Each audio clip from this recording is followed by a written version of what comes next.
Frères et sœurs, bonjour. Aujourd'hui, nous méditons l'évangile de Saint Jean, chapitre 7, les versets 1 à 2, 10, 14, 25 à 30.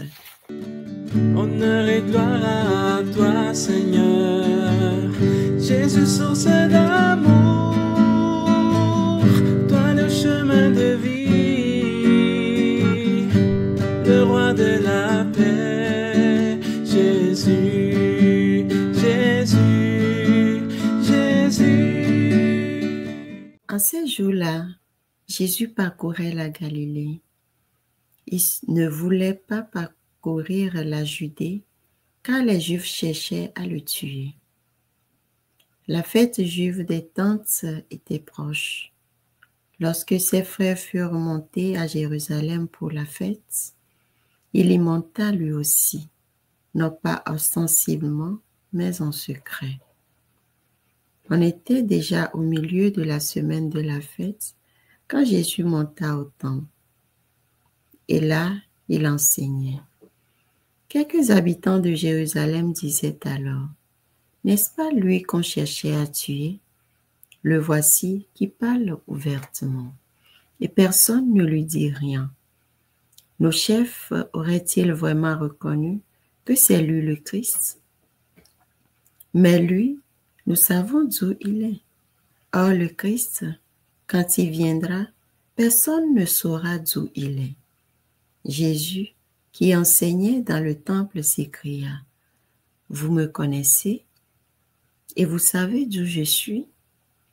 Je ne suis pas venu de moi-même, mais il est véridique, celui qui m'a envoyé, lui que vous ne connaissez pas. Moi, je le connais, parce que je viens d'auprès de lui, et c'est lui qui m'a envoyé. » On cherchait à l'arrêter, mais personne ne mit la main sur lui, parce que son heure n'était pas encore venue. Acclamons la parole de Dieu. Louange à toi, Seigneur Jésus.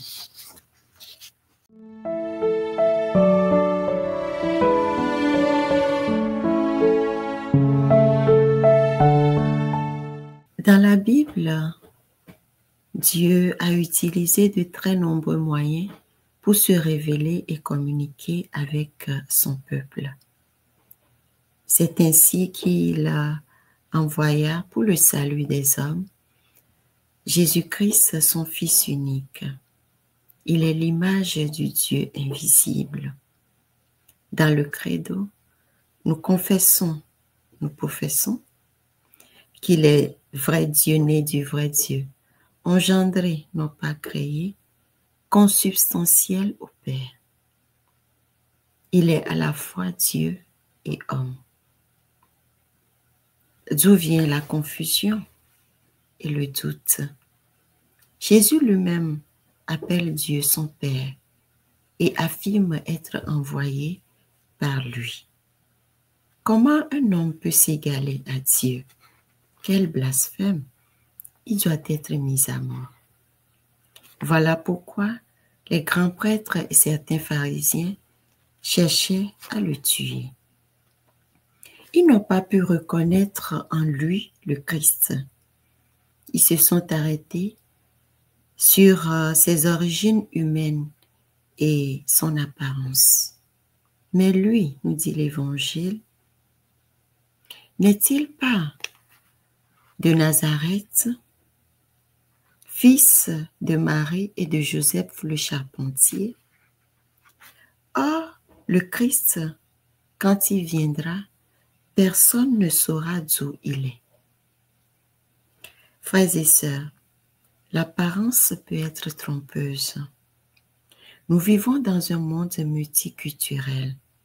Il est important d'aller au-delà des apparences et des préjugés pour ne pas tomber dans les discriminations, la haine, puis passer à côté de l'essentiel. Jésus nous pose cette question aujourd'hui. Me connaissez-vous? Sommes-nous arrêtés sur les connaissances bibliques et ce que les autres nous disent ou ce que nous entendons dire de Jésus? Avons-nous fait l'expérience personnellement de la personne de Jésus? À chacun de répondre. Faisons cette prière pour notre réconciliation avec nous-mêmes, avec le monde et avec Dieu. Dieu créateur, indique-nous le chemin de la guérison, du pardon et de la réconciliation, et suscite entre nous une fraternité renouvelée. Amen.